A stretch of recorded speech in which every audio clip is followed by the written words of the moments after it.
Well, hello and good day, dear students. I explained today what's the meaning of a short position, and I will contrast it first with a long position in stocks. When you feel that the price of a stock is on its way up, then you take a long position. The feeling is that you will win in the long term, or that you are prepared to wait a long time for the share price to go up because you're convinced that the share price is moving up. So therefore, you take a long position. In other words, you buy the stock, hoping to sell it at a higher price. Now, there is another way to make money in stocks, which is called short selling. And the what it means is that I take a short position in the stock because I think in the short term it's going down, and I expect to make a profit from this particular deal. So first, I look for a stock where I think the price is going down, and then I borrow one share of that stock from an existing owner. Somebody owns it. May I rent a stock from you at 1 peso? Okay, give me your 1 peso and I'll lend you the stock. And then I say to myself, I'm going to sell this stock now at, say, for example, 10 pesos. And then when the price is lower at, say, 3 pesos per share, I will buy it back at 3, right? So when I sold it at 10, I earned 10 from the buyer. And now I'm going to buy the stock at 3. I'm going to pay 3. So I got 10, I pay 3, right? So I borrow a share of ABC stock and I promise to pay rent 1 peso per week. Number two, I sell one share of ABC stock at 10 pesos on the open market. And then in 1 week, it declines to 3 pesos per share. And then when it's at 3 pesos per share, I go to the open market and I buy back one share of ABC stock from the stock exchange at 3.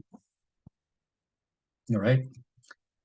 So therefore, the proceeds from selling the stock are 10 pesos. I sold the stock at 10. Somebody paid me 10 pesos for that stock, which I had borrowed. Now, the cost of borrowing the stock or renting it is 1 peso. And then the cost of buying back the stock at a lower price is 3 pesos. So therefore, I received 10 from the selling at the start. I paid out 3 plus 1 equals 4. So 10 minus 4 equals 6. And that's my profit from short selling. I hope that's clear. The proceeds from selling the stock are 10. You earn 10 from having sold the stock. And then you pay 1 peso for renting it. And then you pay 3 pesos to buy back one share of that stock so that you can return the share to the original owner from whom you had borrowed it from. Now, the problem is, what if you take a short position in the stock, hoping that the price does go down, but instead it goes all the way up? Then you start to lose money. For example, I borrow a share of ABC stock. I promise to pay rent 1 peso per week. I sell one share, sorry, wrong spelling, or one share of ABC stock at 10 pesos, hoping to buy it back at 3, but instead it goes to 20 and 30.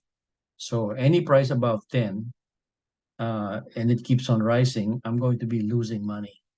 So the only question now is whether I lose money by buying back the stock at 15 or 20 or 25 or 30. So therefore, if you realize that you have made a serious mistake and that the share price is continually rising, then your only question is, do I buy back at 15? In which case, 15 minus 10, I earn 10, I pay 15, I lose 5.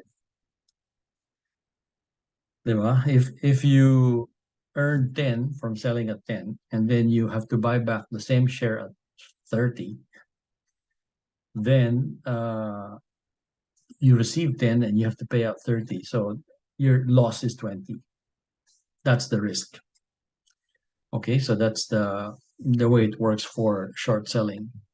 You're hoping that you make money as the price goes down because you sell first at the top and then you buy it back at a lower price. And then you pay the 1 peso rent.